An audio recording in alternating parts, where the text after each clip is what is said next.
नमस्कार दोस्तों, मैं डॉक्टर कौशल यादव हूं और कैंसर स्पेशलिस्ट हूं। इस वीडियो में हम स्टोमा की किस तरह से देखभाल करें इस बारे में जानकारी हासिल करेंगे। स्टोमा यूजुअली एब्डोमेन के एंटीरियरली एक ओपनिंग क्रिएट की जाती है जिसमें आंत के एक पार्ट को एब्डोमेन की मसल्स और स्किन से बाहर निकाल दिया जाता है। इंटेस्टाइन के जिस पार्ट को बाहर लाया जाता है उसके अनुसार ही इस स्टोमा का नाम होता है, जैसे कि इलियोस्टमी या कोलोस्टमी। ये स्टोमा ज़्यादातर कोलन या स्मॉल इंटेस्टाइन की डिसीज़ में बनाया जाता है जो स्टूल को बाहर निकालने का काम करता है, या फिर कभी कभी यूरिन को बाहर निकालने के लिए भी ये स्टोमा बनाया जाता है जिसे यूरोस्टमी कहते हैं। ये स्टोमा स्टूल के लिए टेम्परेरी या परमानेंट भी हो सकता है।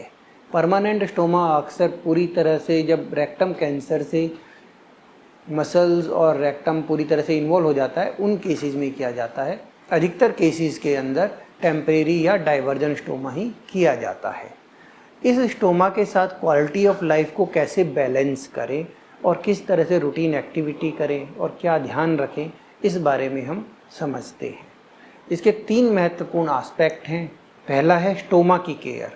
जो स्टोमा बना है उसकी जो बाहर ओपनिंग है उसको जेंटली हैंडलिंग करना होता है। उसके ऊपर डायरेक्टली कोई इरिटेंट नहीं लगाना होता है। उसके साइज़ को या उसकी जो सराउंडिंग है वहाँ पे कोई जख्म वगैरह है या कोई अल्सर है उसका केयरफुल एग्जामिनेशन करना चाहिए। जब स्टोमा बैग को चेंज करने का वक्त होता है उस वक्त अगर स्किन को क्लीन करना है तो एक बाथ को एक नहाने को जो गुनगुने या ल्यूकवार्म वाटर के साथ नहा सकते हैं और डायरेक्टली उससे उस वक्त स्टोमा को भी क्लीन किया जा सकता है और उसको ड्राई किया जा सकता है।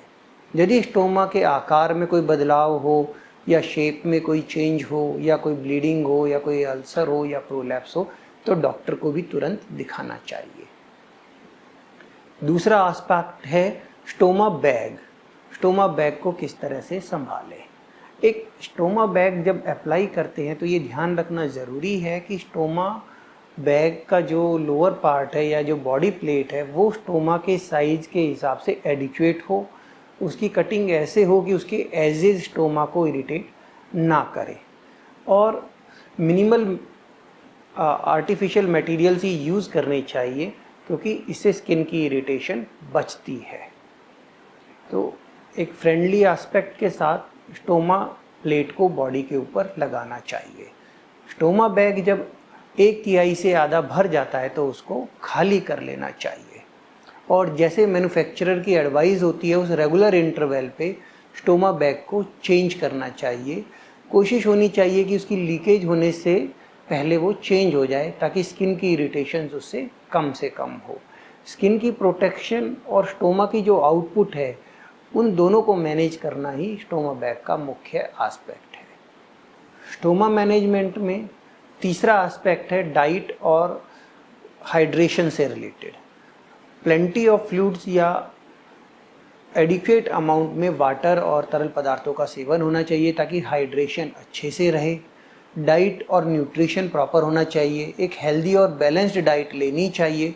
अगर हम खाने को अच्छे से चबाते हैं तो उससे गैस भी कम बनती है। इसके अलावा हम जो डाइट्स जिनसे लगता है गैस फॉर्मेशन ज़्यादा होती है उनको अवॉइड कर सकते हैं, जैसे कि कच्चे फूड, तले हुए पदार्थ, इस तरह के खाने को अवॉइड किया जा सकता है और अपने लिए जो इजीली डाइजेस्टिबल फूड है एक हेल्दी और बैलेंस डाइट वही यूज़ करनी चाहिए। स्टोमा बैग के साथ हम अधिकतर जो एक्टिविटीज़ हैं उनको नॉर्मली कर सकते हैं। फिजिकल एक्सरसाइजेज, वेट लिफ्टिंग या स्विमिंग भी स्पेशल एपरेटस के साथ की जा सकती है। एक स्टोमा का मतलब ये नहीं है कि रूटीन एक्टिविटीज़ सिर्फ घर तक लिमिटेड रह गई हैं।